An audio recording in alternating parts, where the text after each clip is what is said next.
Hello friends, welcome to the channel. दोस्तों, हर कोई कंफ्यूजन में है कि इंटेल कोर अल्ट्रा 7 लेना चाहिए या फिर इंटेल कोर i7 14 जनरेशन का सीपीयू बेटर होगा। तो दोस्तों, आज के इस वीडियो में हम कंपैरिजन करने जा रहे हैं इन दो प्रोसेसर का और आपको बताएंगे कि कौन सा प्रोसेसर बेटर है या फिर कौन सा प्रोसेसर प्राइस के हिसाब से और परफॉर्मेंस के हिसाब से आपको सही सूट करेगा। तो दोस्तों, इस वीडियो में बने रहिए। वीडियो पसंद आने पर वीडियो को लाइक करिएगा, चैनल को सब्सक्राइब करिएगा। दोस्तों, इंटेल की जो कोर अल्ट्रा 7 सीरीज है, यानी कि वो इंटेल की कोर अल्ट्रा सीरीज है, वो हाल ही लॉन्च सीरीज है और एकदम न्यूली है। इसमें खास बात यह है कि इसमें आपको बिल्ट इन एआई मिलता है और एनपीयू मिलता है और जो i7 14 जेन है वो 1 साल पुरानी है।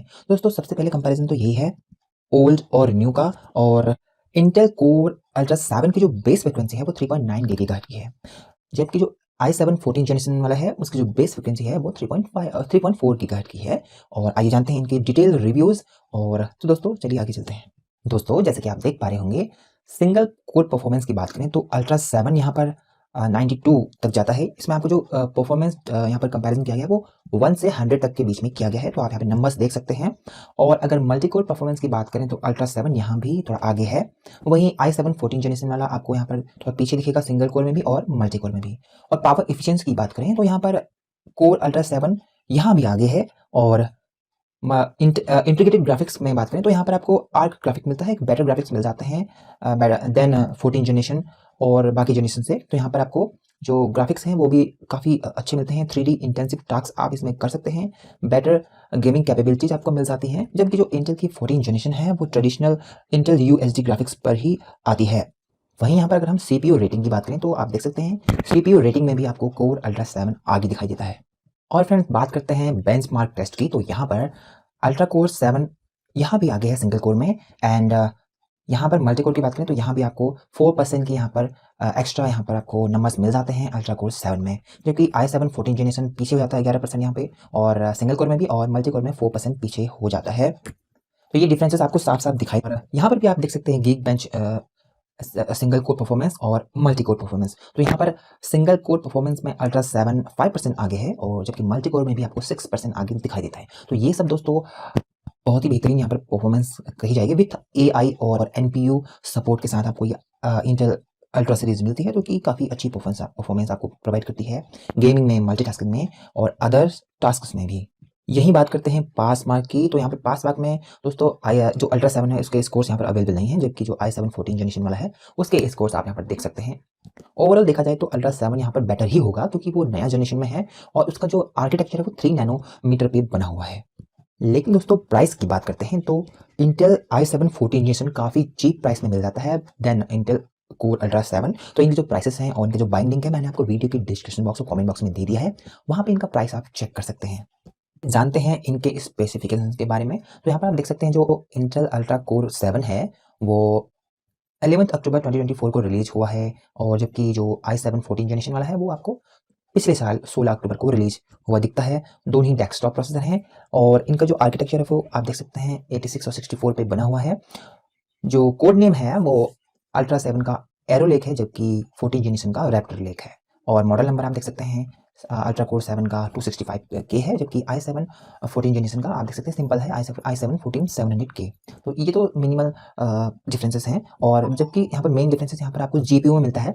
यहाँ पर जो कोर अल्ट्रा 7 है वो आर्क G2 एरोलेक एस जीपीयू के साथ आती है, जो कि काफ़ी बेटर जीपीयू कही जाते हैं। जबकि जो 14 जनरेशन सीपीयू है i7 वो यूएसडी ग्राफिक्स के साथ आता है, जो कि ट्रेडिशनल ग्राफिक्स आपको मिलते रहते हैं, जो कि 12 जनरेशन में 13 जनरेशन में भी मिलते हैं। अब बात करते हैं दोस्तों परफॉर्मेंस की। तो कोर्स की बात करें तो दोनों ही प्रोसेसर में आपको 8 कोर मिल जाते हैं। 8 परफॉर्मेंस कोर 7 में मिल जाते हैं अल्ट्रा 7 में, और i7 में भी आपको 8 कोर्स मिल जाते हैं। लेकिन यहाँ पर थ्रेड्स की बात करें तो परफॉर्मेंस थ्रेड मिलते हैं अल्ट्रा 7 में केवल 8, जबकि i7 में आपको मिल जाते हैं 16 परफॉर्मेंस थ्रेड। बेस फ्रिक्वेंसी यहाँ पर अल्ट्रा 7 की ज़्यादा है, 3.9 गीगाहर्ट्ज की है, जबकि i7 14 जनरेशन की 3.4 गीगाहर्ट्ज है। तो बेस फ्रिक्वेंसी यहाँ पर कम है और टर्बो बूस्ट फ्रिक्वेंसी अल्ट्रा 7 की कम यहाँ पर है 5.4 गीगाहर्ट्ज की, जबकि turbo boost frequency i7 14 generation की यहाँ पर ज़्यादा है। अब यहाँ पर एफिशिएंसी कोर्स की बात करें तो दोनों ही में आपको 12-12 ही कोर मिल जाते हैं और एफिशिएंसी थ्रेड्स में भी आपको 12-12 थ्रेड मिलते हैं। यहाँ पर आपको बेस फ्रिक्वेंसी में थोड़ा डिफरेंस देखने को मिलेगा एफिशिएंसी कोर्स की, और जो कि अल्ट्रा 7 में ज़्यादा है। और टोटल कोर्स की बात करें तो 20 कोर्स के 2 प्रोसेसर हैं, लेकिन यहाँ पर जो थ्रेड्स है, टोटल थ्रेड्स में आपको i7 14 जनरेशन यहाँ पर आगे निकलता हुआ दिखता है और बस फ्रीक्वेंसी यहाँ पर 100 मेगाहर्ट्ज की है, दोनों की बराबरी है।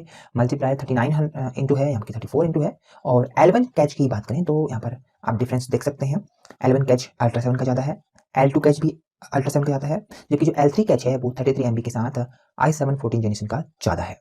दोनों ही प्रोसेसर अनलॉक्ड हो जाते हैं। और सबसे बड़ी बात यहाँ पर है इनका जो मैन्युफैक्चरिंग आर्किटेक्चर है। जो अल्ट्रा 7 सीरीज है दोस्तों वो 3 नैनोमीटर पे बनी हुई है, जबकि जो i7 14 जनरेशन है वो 10 नैनोमीटर पर ही बेस्ड है। टीडीपी यहाँ पर दोनों की बराबर है 125 वॉट, और जबकि मैक्स बूस्ट टीडीपी यहाँ पर i7 की ज़्यादा है। वैसे ही पीक टेम्परेचर की बात करें और सॉकेट की बात करें तो सॉकेट यहाँ पर जो LG 1700 है, यानी पुरानी मदरबोर्ड जो आप देखते हैं जैसे Z790, उन सब में आपको 14 जनरेशन 13 जनरेशन की CPU वहाँ पर आप लगा सकते हैं, जबकि जो अल्ट्रा 7 सीरीज है वो उसमें आपको 1800 सॉकेट वाली मदरबोर्ड की जरूरत होगी, जैसे कि Z890 जो कि हाल ही में लॉन्च हुए हैं और काफी ज्यादा अच्छे फीचर्स के साथ आते हैं। इनका लिंक भी आपको वीडियो के डिस्क्रिप्शन बॉक्स में मिल जाएगा। बाकी दोस्तों यहाँ पर जो पीक टेम्परेचर की बात करें तो वो भी यहाँ पर आपको अल्ट्रा 7 में 105 डिग्री तक मिलता है।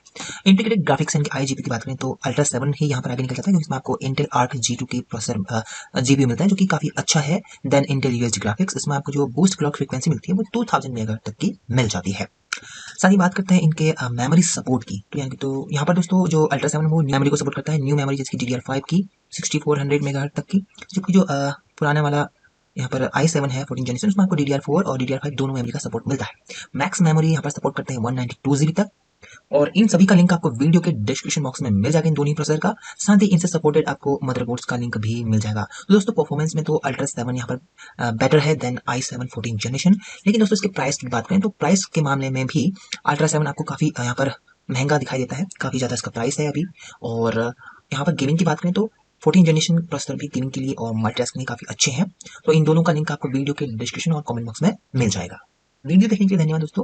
वीडियो पसंद आए तो वीडियो को जरूर से लाइक करें, चैनल को सब्सक्राइब करें और शेयर भी करते हैं। मिलते हैं दोस्तों एक नई वीडियो में।